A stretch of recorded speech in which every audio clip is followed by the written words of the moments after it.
everything we could, and you got the most creative when you just went full stalker. And I don't know, you just come into work at like 7 a.m. and so she's in jail, guys, and I figured out a way to get a hold of the bail bondman or something. I don't remember what you did.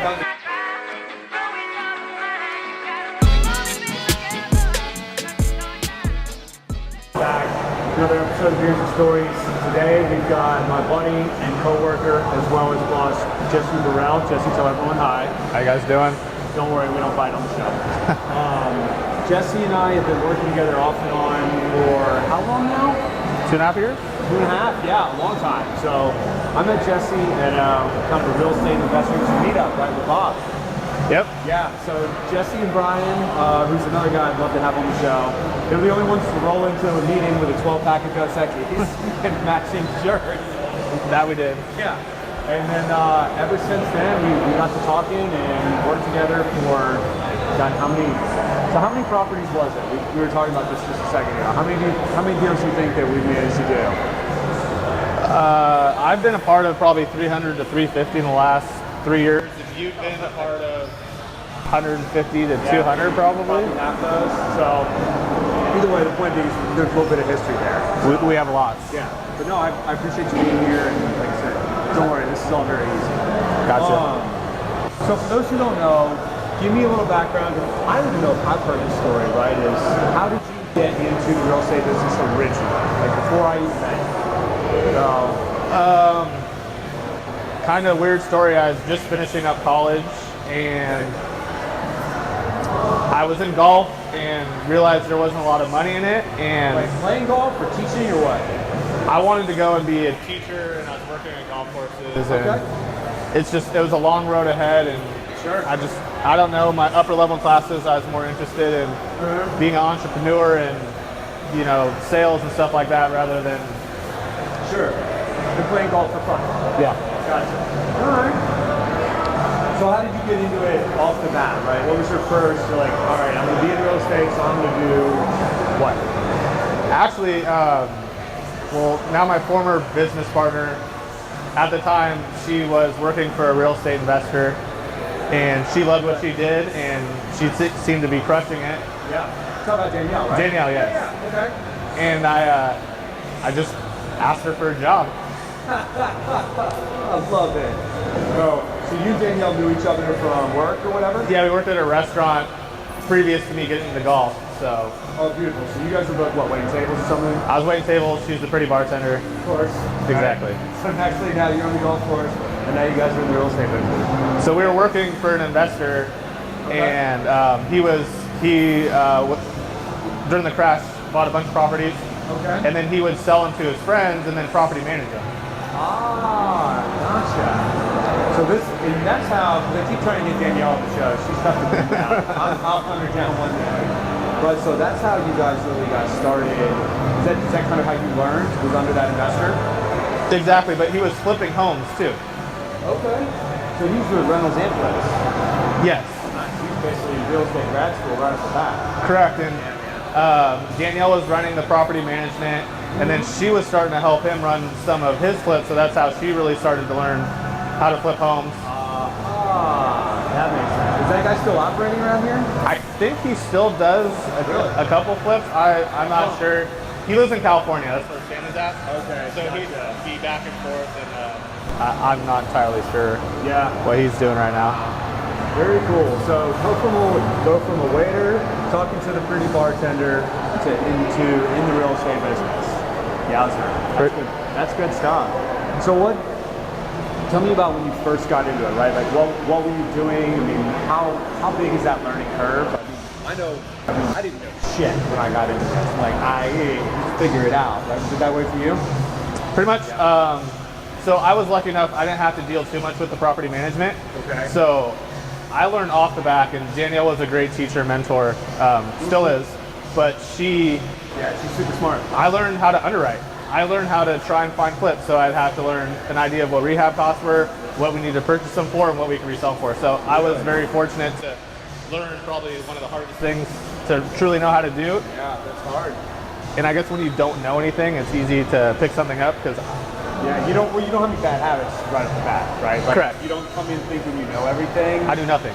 Yeah, very cool. And that's awesome that you were able to have that experience, because I remember, I think you taught me a lot of the comping, the quanting back in the day. I did. It's not an easy thing to learn. I mean, I remember just eyeballs reading, underwriting these places like, oh my God, what do I get my own offer right for this? I'm gonna get yelled at. How do I come up with these numbers? But yeah, you know, and it's interesting too, because obviously you've segued now. You've got a real estate company where you're doing wholesaling and then some flipping, right? Yep. But no, you and I used to talk about this all the time, that one of the biggest problems with the newbie wholesaler crowd is actually getting their numbers right. I mean, I can't count, like how many just shit deals have you seen come across your desk from other guys, right? And it's not, I mean, I'm not ragging on them, but it's hard to learn, right? I mean, I remember how many of these things that I screw up when I learned from you, right? And you learned from Danny, and I can't count the number of properties that I screwed up right off the bat. You come into my office and with that look on your face, I'm like, oh God, here we go. I'm sorry, we just lost $20,000, my bad. Yeah, it's just patience, and you can't try and make a deal out of something that's not a deal. And a lot of new wholesalers, so advice to you guys, I'm gonna look at you right now, is don't just try and get a deal that's not a deal. You have to know it's a deal, you have to know you can sell it. You're just gonna waste your time, like you truly are. Yeah. And learn the numbers, find people to reach out to understand what you're really doing. Yeah, no, that makes sense. And I think, you know, some guys, I've seen them come out of business, and you and I have had these struggles too. You know, I've watched you've watched me lose money and make money on deals, and the same thing. It's like, until you've actually been there, right, until you've watched your own bank account go up or down or sideways or whatever, right, you're never really going to have that lesson ingrained in you. You know, I feel like I've definitely had it since you have like, oh shit, like pounded into your head a couple times, right? Yeah. I mean, that's the only way you learn. So, so, you know, I always have to ask everybody, like, a couple of deals that you've done where, let's not call them fuck ups, let's call them I learned a lot, right? That's the way I've had to look at stuff. Everybody's got them. Like, any deals like right off the bat or even recently that really went sideways for you? No, but before you're so lucky. Before we started rolling, you brought up, I couldn't think of a great example, but you brought up the perfect example is when me, Danielle, and Jared first started Highest Cash Offer, we bought a property in a market we did not understand, because on paper, this looked like the greatest deal in the world. Yeah. Which one was that? It was in Ajo, Arizona. Oh my God, YouTube, please, somebody in the comments, do you know where Ajo, Arizona is? Because I still do not, honestly. I actually do know where Ajo, Arizona is. I think that's one of the things that surprised me the most when I was talking to you and Danielle. She's like, yeah, we have this rental down in Ajo. Do you want to buy it? I'm like, what? Yeah, you're like, no thank you. Why would you go? There's a copper mine and a gas station in Ajo. Oh, that's too funny. But so how did the Ajo property come about? Right? Like, how'd that wind up on your desk or Danielle's? Or how'd you guys get that place? We were doing mailers back in early 15, and it was like actual letters in the mail. Yeah, like the yellow letters, we buy houses. Yeah. And, you know, this person came up on our list, and I believe she lived in Phoenix, but she inherited her property in Ajo. Okay. And, you know, we got it under contract, and we couldn't sell it. And Danny's the type of person that, you know, if we say we're going to do something, you know, you're going to follow through. We're going to follow through with it. And I believe her and her sister are the ones who bought it. And they sat on it for a while, but they're a place for, I mean, they think they were still sitting on it when I left. So that was almost 2 years. No way. Yeah, way. I swear they sold it. I hope they did. You still complain about that place constantly. Oh, I can't believe the Ajo was one of the first ones. So Ajo, that was when you guys first got started, right? This is back in like the Danny's kitchen table days. Yes. Yeah, I remember that. You were there. Yeah, I wasn't there for that long. Maybe like a month or two. We were working at Danny's house. Right. We moved up to another place.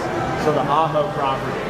But that was a good example of something looking good Yeah. and you not knowing the market. Like we didn't know that you need to buy 50 cents on the dollar there because it's going to sit for 250 days and you know, and you just don't know what you don't know, and you have to learn your lessons. Sure. I feel like real estate, for people that actually invest their own money, you know, you kind of learn by losing a little bit of money here and there when you first start. There's a price of entry to really be good at real estate. Sure. I think that's a great way to put it. You know, I mean, I told you my first flip in Phoenix, and it took me 3 months to sell it, made 10 grand. I'd been better off working at McDonald's. Right? Wouldn't have got my stuff stolen. At least I would have had a paycheck every Friday, you know? That's true. But yeah, no, I think that's a really good way to put it, is that almost like your tuition, right? Like your tuition is due, and it comes in the form of, shit, I didn't make any money. Yeah, or you may break even or lose just a little bit. Like I haven't heard of too many stories of people just really, especially in the market we've been in since I've got in, Sure. you really have to make a big mistake to lose. But I mean, your cost of your time and all the effort you put into something to where you make $5,000 on a, you know, Oh my God, yeah. $100,000 investment, you know, it sucks. That's a risk, right? That's Right. a huge amount of risk to take. I mean, you know, 100 grand is not a big investment in by real estate standards, right? I mean, we're not talking $10 million, right? Right. You know, to make 5 grand for risking 100 is just Over 5 months, yeah, it's losing. you know, $1,000 a month, right? Come on, you can't. Like the guys at Home Depot stand in line to like dig ditches make more than $1 grand a month, you know? And Absolutely. That's the crazy part. So what's kind of the bread and butter these days, right? So we started off, you were working with Danny. You and I did the highest cash offer thing for, how long did that last? Year and a half, I was there. You were there about a year? No, I was there for 2 years. 2 years, okay. Gotcha. So for the record, I had gone on vacation and I came back and Jesse was no longer, I no longer had to get yelled at for screwing the properties.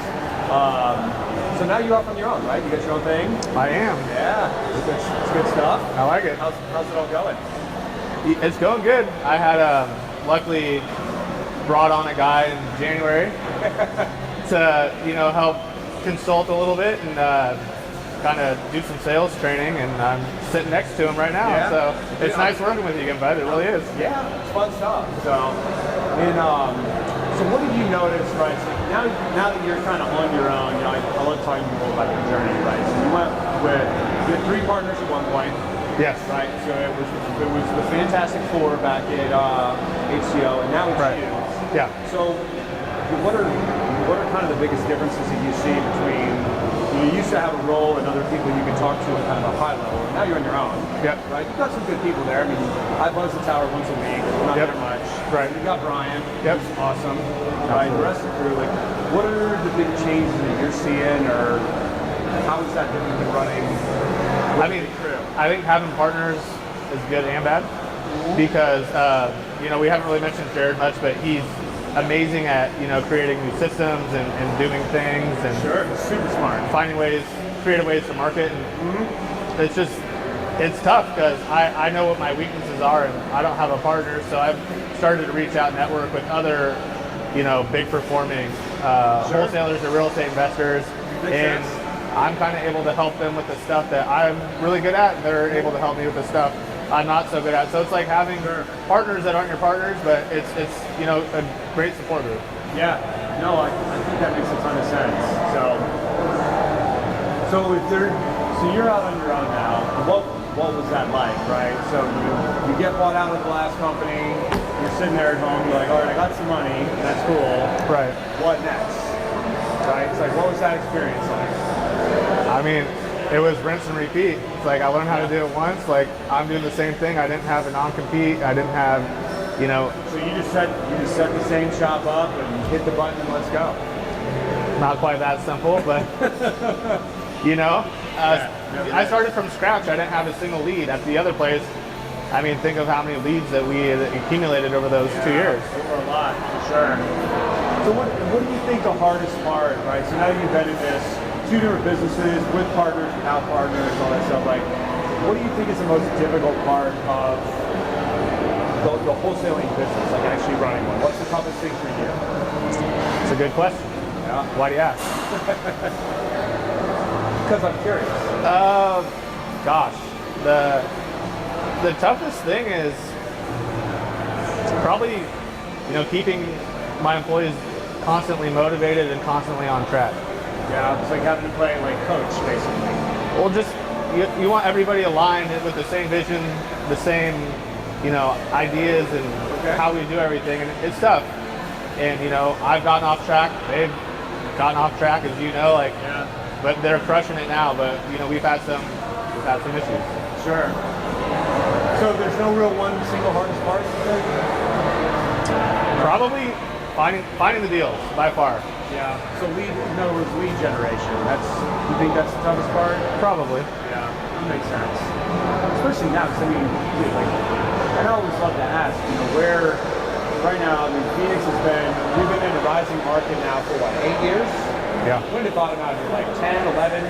9 or 10? Yeah, somewhere in there.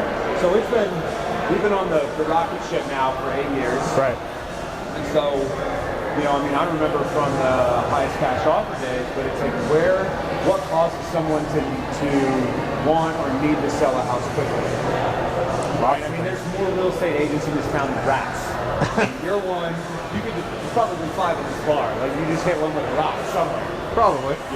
So what are you guys seeing? Like what are the reasons people need to dump a place quickly for cash or are willing to make some kind of a deal? So there's tons of reasons. Somebody's moving out of state. Yeah. That makes sense. Honestly, just the homes that are pretty destroyed. Okay. We could pay. There's a fly around here somewhere. it was on me. I was like, more hair falling out or what? Once someone lists a house that's pretty much a West Side junker, we're able to pay just as much as them listing the home on the MLS after the fees and stuff. Gotcha. And it's just a more convenient route to where you kind of cut out the realtors, the middleman, and so the dollars work about the same, right? You've got a house, maybe a decent neighborhood, maybe not the best, right? Like, the Kardashians probably aren't your next door neighbors, right? Correct. For lack of a better word. Yeah. But with the repairs and the rehab and everything else that they need, by the time you get a realtor involved and all the other stuff, you can sell it for just as much cash as you would by listing it, having people walk through your house, and the numbers work out to be about the same. Yeah. Okay. Huh. But I'm not saying anything on your YouTube show that people don't know. It's inherited properties. It's a simple way to sell a home. Sure, that makes sense. But yeah, the cash route, I do get a good amount of questions from people. It's like, why would anyone have to dump a house for cash right now, right? When this market, but that does make sense, especially if it's really ragged out. Yeah. They're out of state or whatever else. So, Yeah, I'm trying to think of our last 3, 4, 5 deals, and last month. One is, the 3 duplexes I'm going to buy to hold. Yep. So that guy's just ready to cash out and build a house up in northern Arizona. So how long has that guy been landlording for? 20-something years. Wow. All right, so he's put his time in. Right. He's like, all right, I want the money. I'm going to go up north and sit under the pine trees and smoke a cigar and call it a day. Yep, and then Perfect. 2 more we got this month, both inherited properties from a mother, I think, from both of them. And they've actually held on to them for like a year or so, and then, it's a timing bubble. Like we've discussed this. It's when someone's truly ready, like they've went through their grieving process and they're ready to, sell the home. Time to offload the place, for sure. Tenants, we've bought a bunch of stuff with, people that bought in the crash and now they're ready to cash out. Yeah, that's true. So cash out the landlords. Yep. All right, so let's call it the past 2 years, right? I always love these, like toughest money you've ever made wholesaling, right? Meaning toughest deal you've ever had to get done. How'd it go? What happened? Maybe I was around for some of them, maybe I wasn't. I know you guys have done some package type stuff, but just flat out, like I always love to hear, like the toughest deal you've ever had to deal with. What was it like? Well, you're part of this story. Oh God. So you could probably tell it better than I could. Which one was this? We want to do the cat lady and you talking about the catfish lady that was in jail? Yeah. Talk about you earning your money. You went detective on these guys. I had to. She was in jail, literally. I mean, tell the story, dude. Oh God. Yeah, what was her name? Tracy. And it was Huntsville, Alabama. That's right, and we got her to sign. She wouldn't call, right? That was back in the ACO days. We were calling everybody. Yeah, she just She would text me, email. That was it. So she had done that one, and then we got it under contract. I forget what we needed it for. We're gonna make, I think, 12 or 13 on it. Yeah, 12 or 13 grand, with a standard issue type deal. And then you found a buyer, Yes. right, and sent them in. And then you It was condemned, right? Yeah, you came back in the office like, shoot, time out, chief. This place, what did he say? There were dead cats piled everywhere. Right. God, what else was it? Like, I think we had to break in a back window to get in the house. And then what was it? We were supposed to close one day, I think. And she'd gone completely. Yeah, we couldn't get a hold of her. We need her to sign title docs to, transfer her ownership of property. But that one was, I felt that was our team at its best. So I mean, you were in on it. Danny was in there. Jared, myself, we were all doing everything we could, and you got the most creative when you just went full stalker.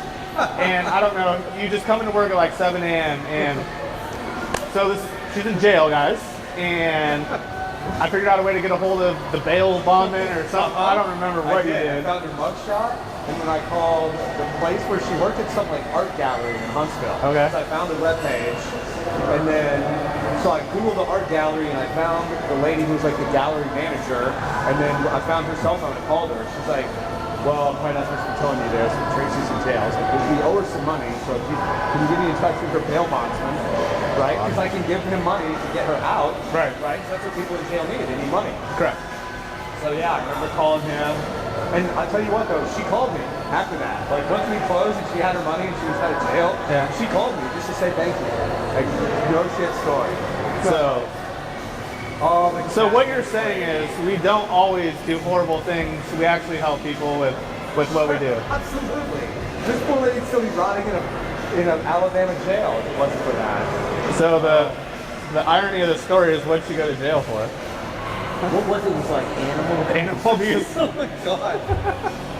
Hence why the property was condemned. Yeah. For the record, she's using animals though. She just had like 38.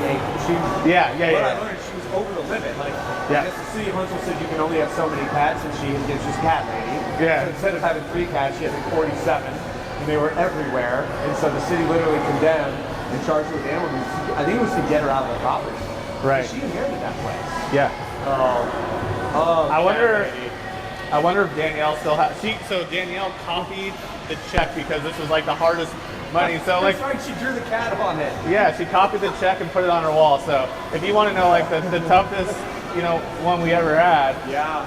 And that was just everybody working together and getting creative and finding a way to get that deal done. To get it done. Yeah. Absolutely. Sure. God, there were some other ones. And then who was it? Because we were in the Chicago market for a while, right? Just going around Chicago. That was when Tanya was there. Yep. Whose decision was it to go to Chicago? Probably Jared. God, that was some of the hardest deals. Remember, what was that one? Tanya and I worked with that kid. He was like 18 years old. Oh my goodness, that was another difficult one. Montreal. But there was like 92 people on title or something like that. And the city had liens on it. We had to clear out. There were water liens and sewer liens on it. His mom was. That was probably the most difficult one because you and Tanya talked to these people 4 times a day 4 times a week for like a half hour. Like it was a constant. The lawyer, we had 2 lawyers involved. Yep. Chicago was a pain in the ass, man. I don't want to. No more Chicago deals. I was sick of Phoenix is easy.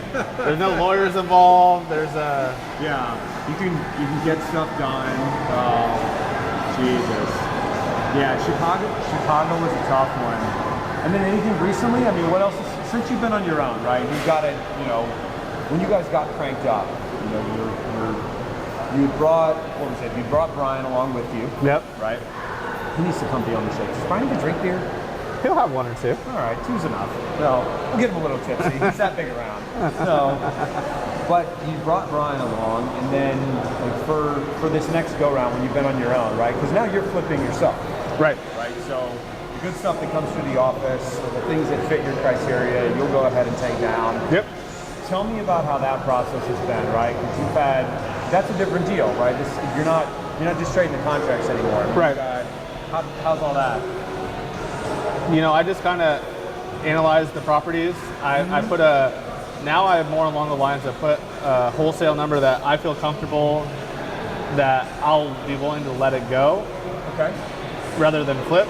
It's normally like, I don't know, 60% margin or something from, so if I can make 20,000 wholesaling it and only 30,000 fixing it, I'm obviously going to wholesale it. But if I can only make 10,000 wholesaling it and 30,000 flipping, I may be inclined to flip it. Okay, gotcha. So, and how do you handle the construction and all that kind of stuff? Like, that's a lot of work. I pay people. Good answer. But how'd you find? I mean, because I've had a couple of other people on the show who have properties that they've renovated, or maybe they've got a rental portfolio or whatever. How did you find the right people to do the work? Because I know that's really hard right now. Yeah, no, I was lucky enough. This goes back to when me and Danielle were working for, his name's Nick, in the property management of the flips. This gentleman, Herman, German, but Spanish. The Spanish German. Spanish German is what I call him. And we always got along really well. He's super cool, and I would help out with what I could on the flips. And they kind of just came full circle, a few years ago to where he wasn't really working for Nick anymore, and he, we just like working together. And but so you were able to bring him on full time almost. He is full time. That's the other reasons why I always have to have flips going is, he counts on me. I promised him, full-time work year-round, and if I don't give that to him, I lose my contractor. So it's him and 3 other guys. He's the GC, and he runs it, and we work well together, and it's been a good relationship for about a year now. Because I've heard, just on this show, and you and I talk, right? Contractor horror stories. You could go on all day. Danielle, you could come on and speak to this. Yeah, I'm sure she's got a couple for sure. I think I remember her getting a little salty over 1 or 2. Well, she's taken a lot bigger risk and done, some bigger projects. Sure. So, she has a lot more flips going. I do 1 to 2 at a time. She's had some stuff going on with her family, her sister, our company. So. Oh yeah, that's right. She bites off more than I can. Let's just say that. Fair enough. So, and then I wanted to kind of move back toward the running the business part. So you've got a team now of guys who, not on the construction side, but in the office are working for you, right? Yeah. How come in and help? What's it like managing that crew day to day? Because I know there's got to be some ups and downs to that. Well, I know they watch the show, so I love them, and they're very hard workers. But honestly, until they're on their phones during training, I don't want to just slap. But no, you've been a big help by help systemizing the sales process. Sure. Brian, he was our first employee at the first company, came over with me to the new one. Yeah. He's been great at managing. He's very patient, and I think the biggest thing is keeping them motivated and putting the leads in front of them, or the data, or whatever I need to do for them to make money. And that's what I learned is everybody's happy when they make money. Yeah. So. No, that makes sense actually. So it's almost like your construction guys, right? Like your job is setting it up to where everyone else can make money, and then just keeping the plates spinning, right? Pretty much. It's not. You're not swinging the hammers. Yeah. You're not on the phones. Correct. Right. You're keeping the ball rolling. Sounds exhausting. Yeah. My job's to market and make sure they stay busy, man. It's tough, but I'm close with all the guys that work with me. Sure. So shit happens, family members get sick or hurt. Yeah. It's tough finding the balance between friendship and boss. Yeah, and being a hard ass, because you kind of have to at some point. It's a ton of responsibility. Right, like there's that line, and it's always hard for people to draw. You're like, listen, I don't want to be a dick, but this ship counts on me. Like I got to run it, run the ship into the ground. Like I did it. Right. That's not. Then everybody's out of a job, Yeah. So I'm sure that's a crazy juggling act. So, well, And then it looks like you've done, so you're buying the sixplex, huh? I am. Decided to keep that? Yes. What made you decide to get in the rental game? You. Me? No. Why? Oh No, God, just it's so much work. Yeah, it is. I'm hiring a property manager. And, you know, I don't know. I don't want to wholesale and flip homes for the rest of my life. So you got any plans to try to add more doors? Well, you mentioned another one, right? Tempe? Yep. Yeah? That's going to be an Airbnb. Oh boy, climb on the Airbnb train. I love it. And then I got a single family that I'm buying on Monday. Okay. As well, that's going to go into the portfolio. So I'm buying. Where's that place? Thunderbird and 35th Avenue. So Okay. Northwest. Yeah, I don't know that part of town very well. Good spot? Numbers make sense. Okay. You know the market. I think I do. Better than Hopple, Arizona? Well, I don't have enough equity that if I can't get the rent I want, I could just sell it as it sits. It's in pretty decent shape. Okay, gotcha. So I have a few extra strategies on that one. Yeah, so that's, and you know, I learned this from you and Danielle. I remember thinking that, you know, don't ever get into a property, whatever it is, right? Don't ever get in without a plan on how to get out. Correct. Right? So how did you learn that? Did you learn that from Danielle? Because she's definitely gone in on a couple. I mean, like, we love you, Danny, don't get me wrong. But there's been a couple, right, where and maybe I wasn't privy to it, but the exit strategy part, like, how did you learn that lesson, if you will? I learned so well from her, and I think I learned from some of the mistakes that she made. Sure. She definitely will push the envelope more than I will. I'm a little bit more conservative. Yeah, that's true. She does and will make more money because she will. I mean, she's flipping a $3 million, just flipped a $3 million house. Like, yeah. I do not have. That's a risk, man. I can't do it. That's I just a can't. serious risk. And all the power to her in the world, but Sure. I don't have the balls, man. I just don't. I don't know any other way to put it. Oh, I hear you. God, could you imagine? I mean, the cost on that every month just going out, waiting for it to sell. I'd have no fingernails. I'd be bitten back to about my wrist. But I mean, she's one of the most successful people that I know. Sure. And she's pushed me to try to do more risk as well, because you know, I could. If you never lose or get close to losing, you're not really pushing it hard enough. Hard enough. Yeah, I've heard that. No, I mean, I remember she did all kinds of deals. So, very interesting. So, and then what are the plans for, you know, you've got your business now, what are the plans for the future, right? Where are you going from here? You know, bring some partners on, have them buy me out. No, I'm just kidding. You know how that works for you. No, what was the question again? Sorry, the Hefeweizen is strong. I know, they're good. So where are you going from here, right? So you've got an operation, you've got a pretty close knit team. So right. Where's the next step? You trying to stack more doors, or? Yeah, probably stack some more doors. Okay. Keep the flip machine rolling, but you know, luxury scares me right now. Anything, not luxury, but anything over 500K, I feel the market's a little soft. So just some easy flip. Actually. Are you getting that feedback from other people? Lots. Yeah, really? Yeah. So that's in Phoenix anyway. 500K and above, it's getting soft. Stuff's sitting longer, price reductions are made. People keep trying to, you know, push the ceiling. Really? And I think it's starting to level out, man. I've seen a few houses. I mean, I live right down the road. You know, sure. Let's call it Arcadia Light, whatever you want to call it.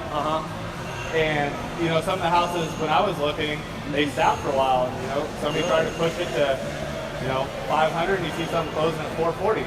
Yeah. No, that's good to know. I've heard that actually from a couple of other people. I had an Asian buddy of mine on the show, and he was saying the same thing. With the super luxury market, I mean, you really got to bring your A game. You know, I mean, they don't want. It's not a Now the cheap stuff, right? It's still flying. Sub 250, all day. Gone. Absolutely gone. But if everybody's trying to do that, how hard do you think it is to find a project? Yeah. And that's where I come in. If we find a deal to wholesale, you got just a huge group of people that made flipping their career to where something's better than nothing now. Sure. So are you seeing it all in the flip market, right? Are people reducing their margins to keep projects going? Are you seeing that? Absolutely. Oh my God. How far? I mean, I've seen people buy at 8% net return. 8%. 8%. Oh my, you sold deals like that? Half my wholesale deals, I'll make more on the wholesale than they will on the retail. Wow. That is insane. Why would someone do that? Yeah, I guess, I mean, Wholesaling's not easy. no, it's not. I mean, or it could be like where they have, you know, they've got a contractor that they got to keep busy. I mean, here's the thing though, you know this, right? If you lost the Spanish German, Yes. right? I mean, if you lost him because he had to go somewhere else, that's devastating. Right. I feel like I've got a handy person to help me with the rentals. If I lost them, it's like, oh god, Right. You know, now I'm back to square one. Yeah. So there is some value in there. But man, 8% is tight. I try to stay at 20. Yeah, Still? I don't blame you. So what do you think? And I ask everyone this on the show. What are your thoughts on the market? None of us have a crystal ball, right? If we knew, we would know. But I mean, what are you seeing in the market? What are your thoughts on that? I think the market's strong. Yeah. Are you talking Phoenix or like?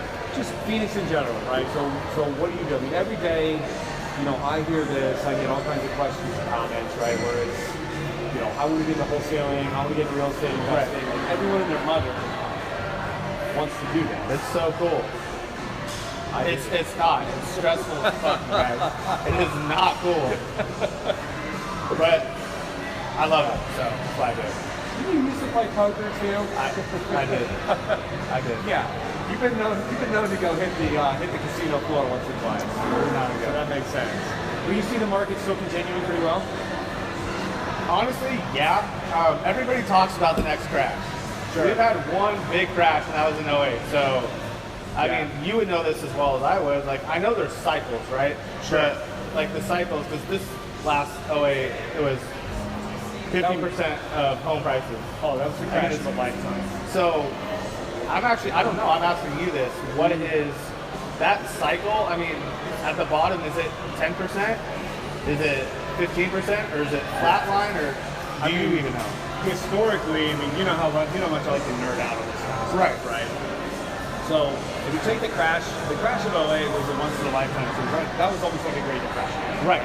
So if you take those out, historically speaking, the real estate market between a peak and a trough, right? Excuse me, trough peak.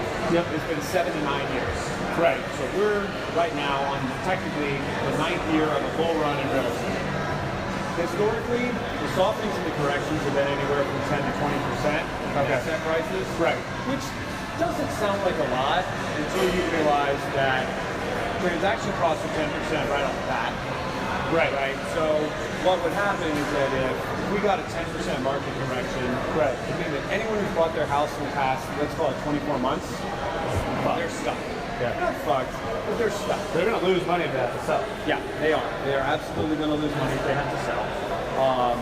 You know, a 20% market correction will probably mean that we've got a rash of foreclosures, right? Because people will realize that it's cheaper to just bail out of the house, Right. and go rent something, and wait the 7 years, right? 7 to 9 year cycle. Right. I don't know if it has anything to do with the fact that a foreclosure stays on your credit for 7 years. Right. Maybe it does, maybe it doesn't. But yeah, I mean, historically, that's what it's been. Okay. I just, you know, with what you're telling me and other people, it's just, there's literally opposing factors, right? Like, you're telling me people are buying flips on 8% margin, and that makes my head want to explode. Right. But at the same time, when you think about it, how many new jobs are moving into Phoenix? Lots. That's what I want. I was going to cycle back to that. Is this is such a growing market? Exactly. You know, because I've been told and researching a little bit too. So the bull runs for LA and New York, like people are not. If you bought in the last 2 years in LA or New York, you're losing money in like the high luxury markets. Absolutely. I was watching $1 million listings. Yeah. You know, somebody did a 2-year remodel. They had to sell. They lost $1.5 million on a $10 million house. So, Were you, speaking of $1 million listing, were you an HCO when someone sent us in a fake lead and Jared freaked out about it? yes, and you called Frederick, He right? called the guy. Yes. They called this $1 million listing guy because they thought someone had sent us in a fake lead from, I forget, Jared actually It was in New York. It was like in Brooklyn or Beautiful. I mean, I looked at the address and my eyes kind of, I mean, I remember just yelling, I'm like, Danielle! Get in here! And it turns out It was completely fake. Title didn't match. And dude, Jared was freaking out. He's like, oh my God. So he did. He called the $1 million listing guy. Yeah, he called Frederick. And I was like, what are you doing? I just remembered that. Here's my real question. How did Jerry get Frederick's number? Like, that's a real question in the story. God only knows. No. So he called one of his cow poly buddies and figured it out somehow. Right. Oh, that was too funny. That was a really beautiful property. So, market, I don't think it's going anywhere. Do I think it's going to keep jumping 5-10% a year? No. No. But do I see a 20% correction in the next 2 years? No. No, I don't see it either. I think you're right though on the higher end stuff. Is the more people I talk to, you know, that $500,000, $1 million properties. I mean, they're sitting there. You know. No.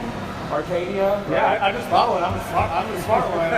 Do as I say, not as I do. Yeah. Listen, if you need a nice house for you and your girlfriend to live, and you can afford it, do it. Right. Right. But from an investment standpoint, you know, the higher end stuff. I mean, like you said about Danielle, right? And she's been so successful, but she's also willing to take a lot of risks. Right. You know, a $3 million flip. No, I'm not involved in that. Maybe it's an apartment. I'd try, but a single family home, there's absolutely no way. So no big corrections anytime soon. That's useful. Interesting. And then what about, I mean, you've obviously been able to source rental properties at a good price. Right. Right? And so do you mind sharing a little bit about how we source rental properties or how you guys find them? Oh, sure. Yeah. It's rocket science. Let me explain it to you real quick. Please do. I give my guys a list of addresses and phone numbers. Yeah. I tell them to call it. That's it. And we try and buy their home. As simple as that. It's rocket science. Yeah, I'm telling you. So me, just on that beat, how many rockets do you have to send out there to get some science back? Lots. Lots of rockets. Yeah, I'll bet. I mean, our team's probably making, oh goodness, I don't know, 20,000 calls a week. Wow. Yeah. Yeah, that's a lot. So then it's literally just a numbers game for you, right? It's right. You're putting numbers and addresses through the system. Yep. Statistics say that, you know, 1 out of every so many people will be like, yeah, you know what, I do need to sell. Right. Then you figure it out. Right. Okay, gotcha. Yeah, the marketing thing is always kind of crazy. So, you know, I always have this question, and I get a lot. You know, I do those training videos, right? Like how to do stuff. And it's somebody, right? So you went from literally waiting tables to having your own real estate company, right? That's been your journey. You're like, I was playing golf and waiting tables, and now I have a real estate business, right? So I always ask, you know, if someone is sitting here, you know, some younger guy or someone who wants to get into business, say you're having a beer with him, like, what do you tell them about getting into it? I mean, besides don't. No, get into it. Yeah. Learn. Like, what would you do differently, right? Like, you've got all this experience. What would you do differently? I would have learned more. Yeah? Tell me about that. Conferences, just educating myself on more facets of real estate development, multifamily, syndications. Just, you know, I get caught up sometimes in the day-to-day grind more than I'd like to.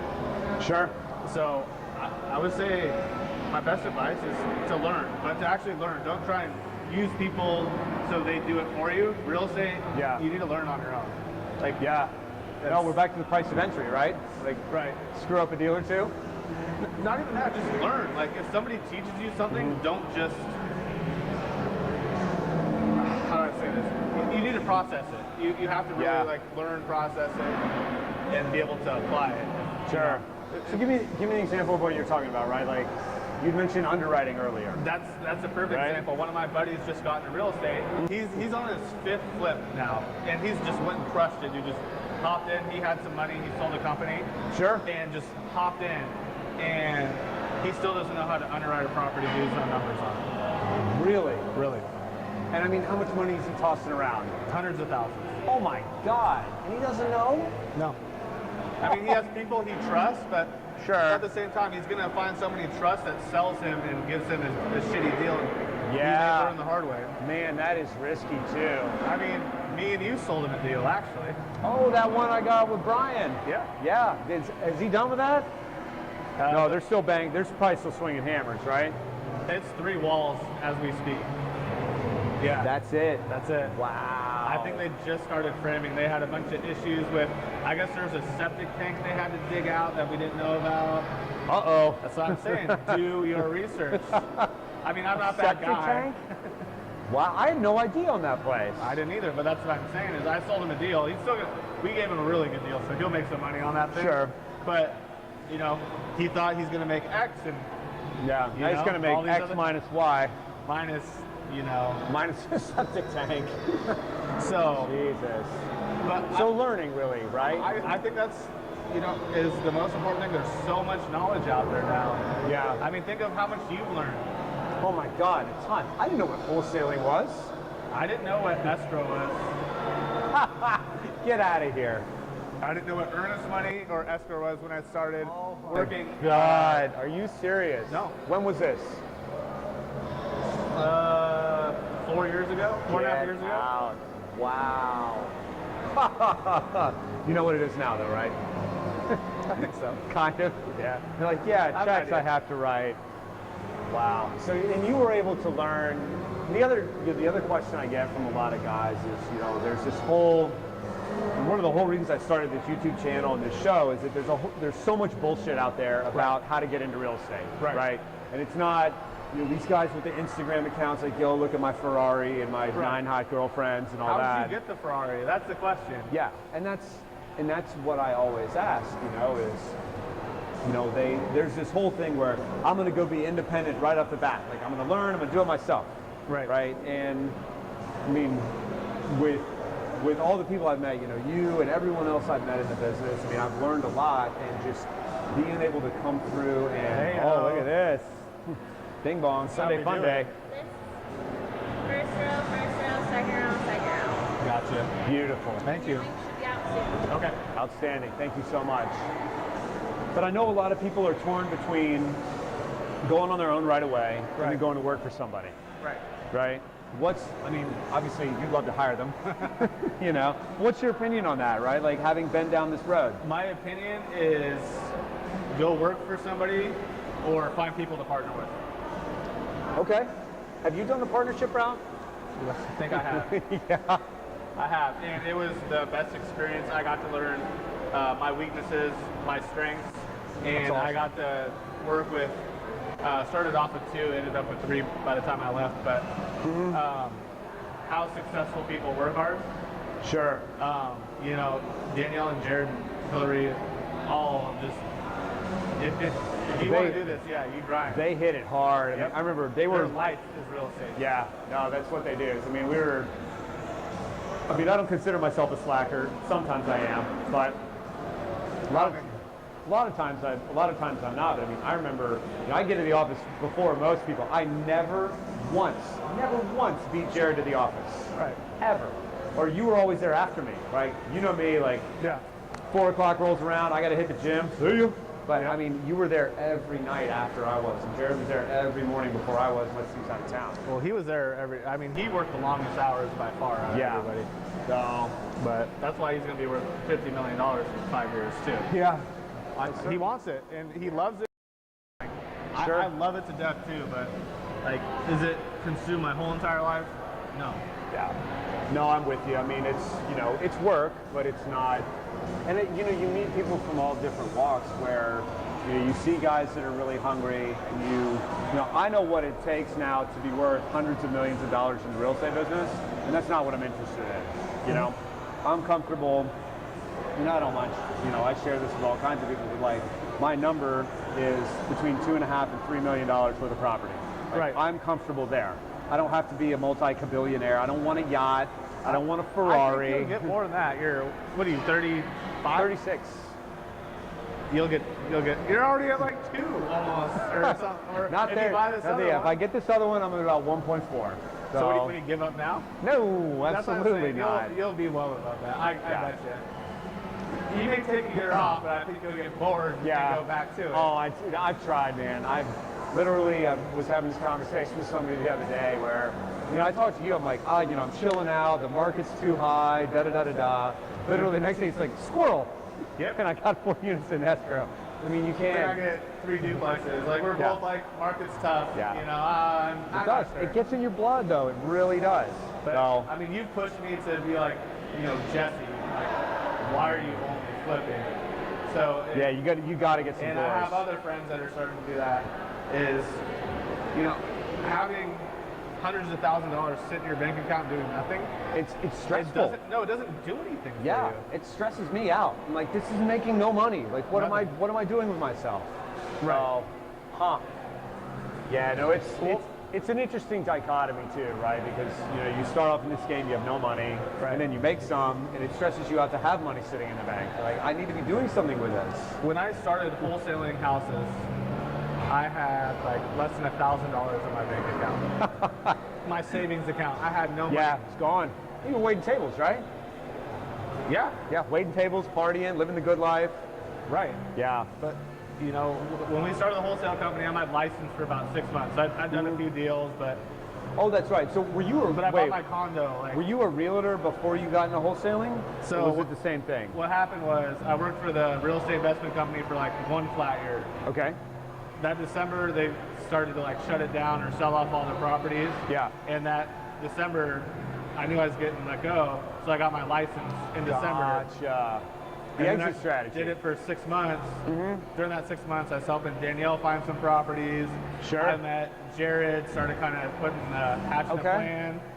I was like, all right, these guys are both smarter than I am. But I'm gonna put them together. Yeah. And we can make a bunch of money together. And then That's they started awesome. dating, and you know. Yeah. They And said there we bye-bye. were. Yeah, there we were at Danny's kitchen table yelling on the phones. So I'll still never forget the first deal I did with you guys. Remember Stillwater, Oklahoma? Yep. No, it was actually Florida was the first one I got. Well, we What is didn't sell that one. So Yeah. that's not official. It doesn't count. But yeah, Stillwater, Oklahoma. I remember that place. I had to call that poor guy up and tell him his foundation was cracked. Which it was. But that's the whole point of like we didn't know what we didn't know when we started. 'Cause Yeah. we were wholesaling the whole entire country. I do not recommend it. Know No. your markets. Yeah, the back of your head will look like mine. Don't do that. But yeah, no, we were in, because we started with the whole country, Right. and then we narrowed it down. What was it? It was Atlanta, Charlotte, Vegas, Phoenix. Where else were we? We tried Washington. No, that was just a couple deals we got. That wasn't like a There wasn't a market. targeted market. No. Yes, I remember a few deals coming in Washington Reno? State. Yeah, that's right, Reno. We did a few deals in Reno. So, What else? We did quite a few in Chicago. Omaha. That's right. Omaha was a good In market. Council Bluffs or something like that. Yeah, Council Bluffs, Iowa, and then Which are right next to each other, I believe. I yeah, learned that. yeah, they call it the Quad Cities area. I Right. learned that from a guy up there. And then Louisville, Kentucky, right? With old, I still do Louisville. do you? Yeah. With old Julie. How's that going, by the way? Haven't done a deal in a while. I kind of do.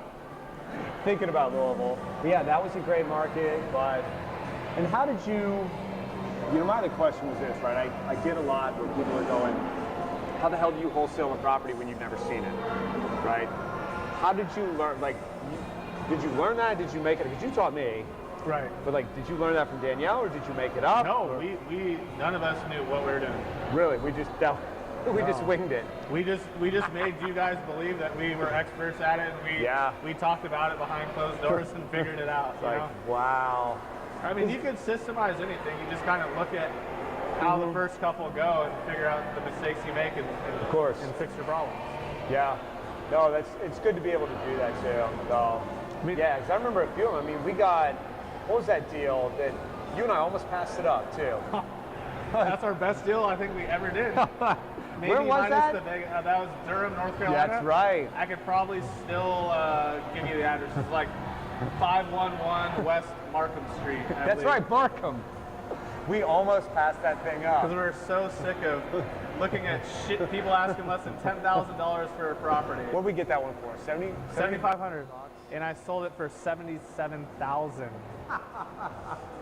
Oh, that's right. I remember because we were bowling. We had the company Christmas party. Right. We were somewhere having happy hour. You showed me that LOI. I thought my head was going to explode.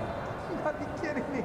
But yeah, we bought that one since it was so cheap because we just didn't want any shenanigans to happen there. Sure. Oh wow. Good stuff. Help you too. This is just a wholesaler. Cheers. That's hot. Durham, North Carolina. You know, I have a friend who lives there now. He and his wife. He's a associate professor at Duke. Some of my high school buddies. Right on. And I actually remember him telling me that when they moved there, I mean, you're talking to a guy who's a professor of neurology or neuroscience. Okay. Like this guy got 1,600 on his SAT in high school. Right. He swam on the Princeton swim team, like super smart guy. Okay. And he told me that when they moved to Durham, they've got 3 little girls. Right. And they rented a house in the neighborhood where they wanted, but they kept getting beat on deals. He said, literally, my wife and I were out, like, my wife baked cookies, and we were knocking on people's doors trying to buy their house. That's awesome. I'm like, oh, welcome to my world. But this is literally a brain doctor. I mean, his wife's an accountant. She's been one for years. Yeah. But they were out. It was that hard to get a property in Durham. So they're like, We have a choice. They're like, we're renting this place and it's not all that nice. We want, like, you know, they're there. Like, he's in with Duke. He's not going anywhere. He's got a great job. But, you know, they were literally just trying to buy a home for their family and out, like, baking cookies and knocking on people's doors to go, hey, can we buy your house? right. You know, and I mean, these folks, like, they've got money, too. It's tough. But, yeah, it was insane. So is there any questions that any of your subscribers or friends or anybody that watches this that I could maybe help or, you know? I mean, I think we covered a lot of it. You know, the big one that I tell everyone is, or I guess the big question I have is, given the choice, right? Like, would you do it all over again? Right? Like, any regrets about getting in the real estate business? No. What was the hardest part about just saying, I'm in? I had no money, so it wasn't very hard for Nothing me. to lose, Nothing. right? Yeah, because I hear, like, I think that's probably the biggest thing I get consistently is there's so much information out there. Right? Like if you get on Google and say, how do I become a real estate investor? Right. Basically, your computer explodes. Correct. Right. So what I get from so many people are, you know, they get so boiled down in the nitty gritty of how to get it done that they never actually do anything. What's the saying they say? God, we're gonna edit this part because I can't think of what the fuck I'm. He's great. Analysis paralysis. Yeah, paralysis by analysis. There we go. Yeah, and I mean, I think that's a great point because yeah, so many people are like, what do I do? It's like, dude, just go do it. Just do one. Just right? no, just go do. Lose some money. Yeah. But what's money? Honestly, and I'm not just saying that. I've had none. I've had some. Sure. It's just you got to experience it, but it's just taking action. If you analyze every little thing and it has to be perfect, like I mean, I got into real estate and I was wholesaling, crushing it, doing everything I could, just whatever we could do. And my buddy just got into real estate, and he sat there for 3 days making his business cards perfect. Like, come on. Yeah. No. You need to start putting stuff in that. Joe Pike, I'm calling you out, buddy. Yeah. Joe, come on, you know enough. But it's just taking the action. It's just, you know, you can't do anything. Sorry, I'm lost my train of thought, dude. But no, you have to. I think you made a really good point where you do sometimes you just have to say fuck it and take the plunge, right? I mean, but it's like putting bandit signs out or doing mailers or just getting leads coming into you or, I mean, even stupid free marketing just to learn, you know, call in to learn how to actually negotiate a deal. Call FSBOs on Zillow. yeah. Like, I don't care what you do. It's a horrible idea. You probably won't get many deals, but it's a great way to learn. So if you want to learn for free, you know, call people that are going to cuss you out off the phones. You'll get used to rejection quickly, I promise. Yeah, that's true. That's one of the side benefits of this business. The word no just doesn't sting very much. So. It doesn't. So I would just say learn, put the right people around you, and just take action. Yeah. Like, I know a lot of people that aren't, you know, highly intelligent. They just work hard. Yeah. Like, and they make good money. I'm not super smart. I'm just a normal dude that, you know, you're smarter than I am. Some days. Other days, not so much. But you love to learn. Like, your thirst for knowledge is what has made you become successful too. Yeah, and you get that by being around other people. You know? Right. Like, I mean, that was one of the most fun parts about working around you and Danny and Jared and Hillary was the amount that I was able to soak up. But yeah, I like it. Cool, man. Well, thank you so much for being here. I'm serious. I appreciate it, man. I know I had to kind of twist your arm to get you on the camera, but this is a good show for sure. I had a good time. Absolutely. Well, guys, thank you so much for watching again. Here's the stories. If you got any questions, check them out in the comments. Happy to do a follow-up. We like drinking beer, and we'll do our best to get them answered. So until next time, be good. Go get some work done. Jesse, thank you again, man. Thank you, guys.